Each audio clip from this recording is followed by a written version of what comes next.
नमस्कार। आपका अखबार के YouTube चैनल पर आपका स्वागत है। मैं हूं प्रदीप सिंह। कभी कभी एक छोटी सी चिंगारी बहुत बड़े अग्निकांड का कारण बनती है।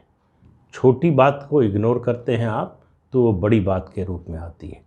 छोटे से घाव को इग्नोर करते हैं तो वो बड़े घाव के रूप में सामने आता है। हमेशा ऐसा हो ज़रूरी नहीं है, लेकिन ये बात ये संदेश देती है, ये सबक सिखाती है, ये चेतावनी देती है कि छोटी चीज़ों को इग्नोर नहीं करना चाहिए। और वो छोटी चीज़ें, ये दृष्टि की बात कर रहा हूँ, छोटी चीज़ें जिनको इस पर ध्यान देना है, जिनको इसकी चिंता करनी है, उनकी नज़र में अगर छोटी है और दूसरों की नज़र में बड़ी है, तब ये समस्या और गंभीर हो जाती है। मैं आज बात कर रहा हूँ फिर से पश्चिम बंगाल की। पश्चिम बंगाल में जो घटना हुई है रामपुर हाट में, वो तृणमूल कांग्रेस की नज़र में बहुत छोटी सी घटना है और उसको ट्रिविलाइज किया है ममता बनर्जी ने एक तरह से। बल्कि जो मारे गए हैं, जिन लोगों की जान गई है, जिंदा जलाया गया है, उनका मजाक उड़ाया है और ये कहा है कि इस तरह की घटनाएं उत्तर प्रदेश, बिहार, गुजरात और राजस्थान में होती है, पश्चिम बंगाल में नहीं। अब इससे बड़ा झूठ तो कोई हो नहीं सकता। एक साल के अंदर, अभी ये नई सरकार बने हुए और उनका तीसरा कार्यकाल शुरू हुए, एक साल भी पूरे नहीं हुए हैं, दो हिंसा की घटनाओं पर कोर्ट ने, हाई कोर्ट ने पहली घटना में, उसके ऊपर सुप्रीम कोर्ट ने भी उसकी तस्दीक की, सीबीआई जांच की सिफारिश की है, आदेश दिया है। सीबीआई जांच, जब इस तरह की घटना पर सीबीआई जांच का आदेश होता है तो उसका एक ही मतलब होता है कि अदालत को ऐसा लग रहा है कि पुलिस, राज्य की पुलिस जो है और प्रशासन ईमानदारी से इसकी जांच नहीं करेगा।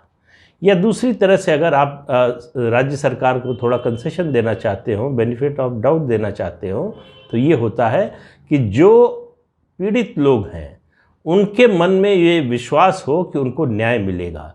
इसलिए भी ये सीबीआई जांच के आदेश होते हैं, राज्य पुलिस की जांच को हटाकर या उसको न मानकर। पश्चिम बंगाल में पहले जो चुनाव के बाद हिंसा हुई, उसका संदेश क्या था कि हमारे राजनीतिक विरोधी हो तो जो हम करेंगे वो झेलने के लिए तैयार रहो। आपकी जान भी जा सकती है, आपका घर भी उजाड़ा जा सकता है, आपकी बहू बेटियों की इज्जत भी लूटी जा सकती है, आपको भागने पर मजबूर भी किया जा सकता है।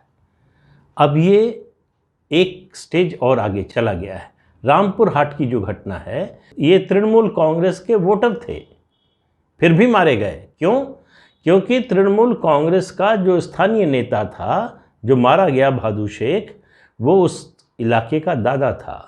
वो तय करता था कि तृणमूल कांग्रेस या सरकारी योजनाओं में, सरकार के दूसरे कामों में किसको क्या मिलेगा। तो वो एक तरह से सीईओ था उस इलाके का, तृणमूल कांग्रेस का। उसकी हत्या हुई तो उसका बदला लिया जाना है। बदला भी कैसे विभत्स तरीके से लिया गया, ये सब आपके सामने है। यहाँ भी मामला हाई कोर्ट नहीं पहुँचा। हाई कोर्ट ने स्वतः संज्ञान लिया और उसके बाद सुनवाई करने के बाद तय किया इसकी जांच सीबीआई से होनी चाहिए। सीबीआई की टीम शनिवार को रामपुर हाट पहुंच गई। 20 सदस्यों की टीम पहुंची है। इसके पहले चुनाव बाद की हिंसा की जांच अभी हो रही है। इस बीच में एक और घटना हुई शुक्रवार को ममता सरकार के 2 नेता मंत्री फिरहाद हाकिम और पुलक रॉय, ये 2 लोग हावड़ा के पास अमता गांव में गए। वहाँ लगभग 25 दिन, 1 महीने पहले एक छात्र नेता की मौत हुई। कहा यह जा रहा है कि पुलिस ने उसको 2nd फ्लोर से उठाकर फेंक दिया नीचे, उसकी मौत हो गई। युवक का नाम है अनीश खान और ये इंडियन सेकुलर फ्रंट की जो स्टूडेंट विंग बनी है उसका नेता था।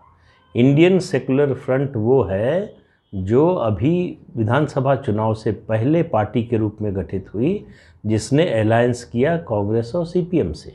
और जो लोग रामपुर हाट में मारे गए हैं, बगतोई गांव में जो मारे गए हैं, वो भी मुसलमान थे। संदेश क्या है? राजनीतिक विरोध बर्दाश्त नहीं किया जाएगा। जो हमारी राजनीति के आड़े आएगा, जो हमारा राजनीतिक रूप से विरोध करेगा, उसके सामने 2 ही विकल्प हैं, या तो जान देने को तैयार रहो या फिर प्रदेश छोड़कर भाग जाओ। रामपुर हाट में जो गांव है, लगभग 7,000 की आबादी का गांव है, उसमें से काफ़ी संख्या में लोग गांव छोड़कर भाग गए, लौटने की हिम्मत नहीं कर रहे हैं घटना के इतने दिन बाद भी। वजह क्या है? भरोसा नहीं हो रहा कि जाएंगे तो जिंदा बचेंगे कि नहीं। जो लोग हैं, लगभग 15 घरों की रखवाली पुलिस कर रही है, पहरा दे रही है। उन सब के मन में ये डर है कि जिस दिन पुलिस चली जाएगी यहाँ से, उस दिन फिर क्या होगा। और पुलिस रहेगी भी जब तक ये मीडिया अटेंशन, हाई कोर्ट का अटेंशन, बाकी लोगों का ध्यान है इस पर, उसके बाद क्या होगा। उनको पता है कि किस तरह से क्या होता रहा है। उनको मालूम है कि जो भी सत्ता में है, वो कांग्रेस रही हो, सीपीएम रही हो या अब तृणमूल कांग्रेस, उसका राजनीतिक विरोध करने का हश्र क्या होता है। ममता बनर्जी ने ये जो सीखा है सीपीएम से, उसको उन्होंने और मांझा है और जो है बेहतर किया है कि कैसे अत्याचार करना है। अब मामला ये है कि ये मामला केवल हिंदू मुसलमान नहीं रह गया। पहले हिंदुओं को मार रही थी, हिंदुओं के घर जलाए जा रहे थे, उनको पलायन पर मजबूर किया जा रहा था। अब इसमें मुस्लिम शामिल हो गए, तो जो एजेंडाधारी हैं उनके लिए बड़ा मुश्किल हो गया है इसको कम्युनल बनाने का। इसलिए आप देखेंगे कि पहली बार सेकुलर ब्रिगेड के लोग ममता बनर्जी की आलोचना कर रहे हैं। पहली बार प्रदेश में राष्ट्रपति शासन लगाने की मांग में सीपीएम और कांग्रेस भी शामिल है। तृणमूल कांग्रेस क्या कर रही है? अटेंशन डाइवर्ट करने की जो उसकी टेक्टिक्स है हमेशा से, उसी को अपना रही है। उसका एक प्रतिनिधि मंडल उसके सांसदों का, नेताओं का केंद्रीय गृह मंत्री अमित शाह से मिला और कहा कि गवर्नर को हटा दीजिए, बर्खास्त कर दीजिए।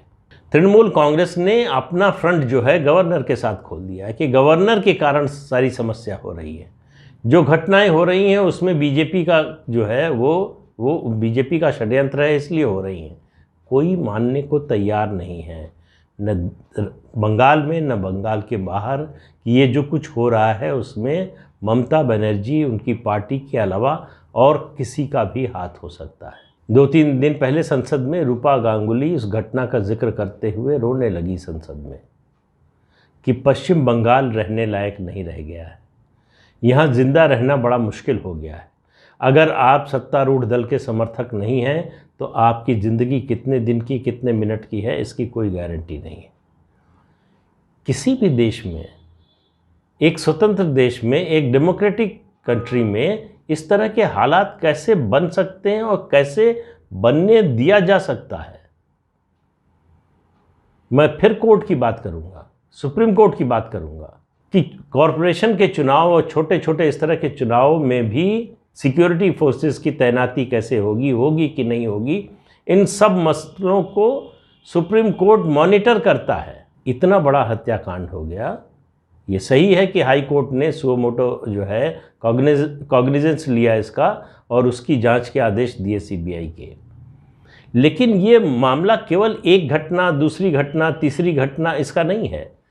पूरे प्रदेश के माहौल का और जो रूलिंग पार्टी है उसकी कार्यशैली का है, जिसमें हत्या न्यू नॉर्मल है। आप अपने विरोधी को जान से मार दें, इसमें कोई नई बात नहीं है, कोई बड़ी बात नहीं है। तो क्या डेमोक्रेसी इसी तरह से चलेगी कि जो जीता है जीतने के बाद भी मारेगा, हारने पर तो मारेगा ही, जीतने के बाद भी मारेगा और सब लोग चुपचाप देखते रहेंगे। अभी ये जो रामपुर हाट का हल्ला है, आप देखते रहिए, अगले 5, 7, 10 दिनों में ये शांत हो जाएगा। फिर इंतज़ार होगा एक नए कांड का और फिर से वही सिलसिला दोहराया जाएगा। तो कहीं तो ये मामला जाकर रुकना चाहिए।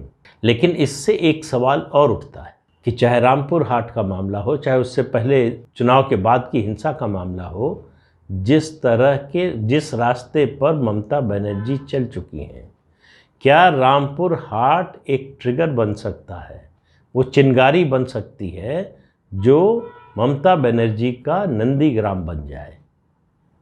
अगर रामपुर हाट नहीं बना तो इंतज़ार कीजिए, कोई अगली घटना बन सकती है। लेकिन उसके लिए पूरा जो है एक तरह से कहें एटमॉस्फेयर बना हुआ है, उसके लिए आधार तैयार है।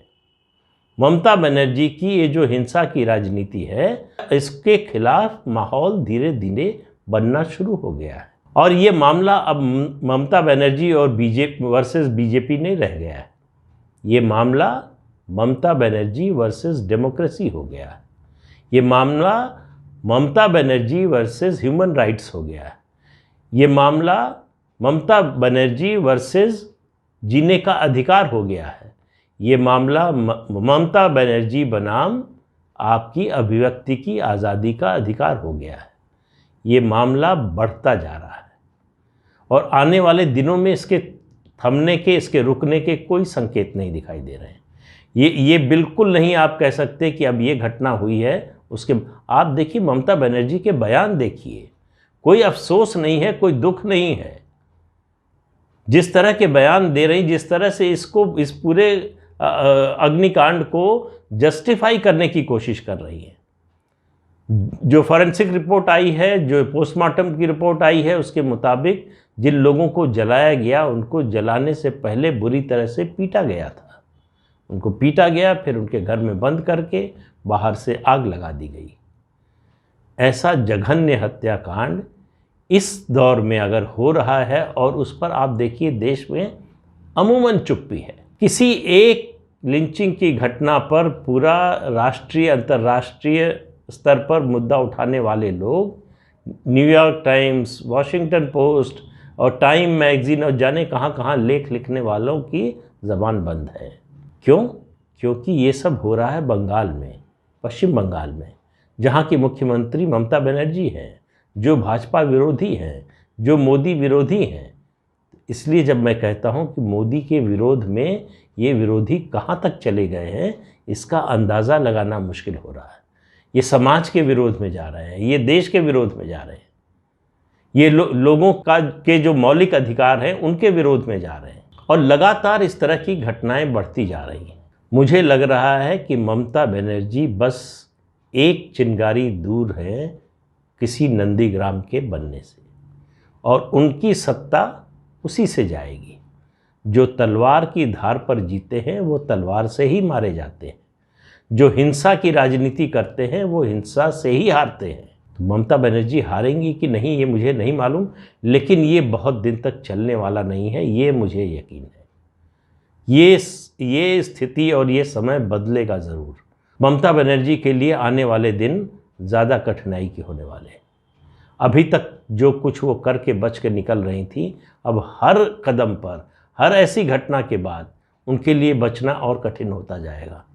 तो इस अंक में इतना ही। अगले अंक में फिर मिलेंगे किसी नए मुद्दे के साथ। तब तक के लिए इजाज़त दीजिए। आपसे अनुरोध है कि ये चैनल देखिए, शेयर कीजिए, लाइक कीजिए और सब्सक्राइब ज़रूर कीजिए। नमस्कार।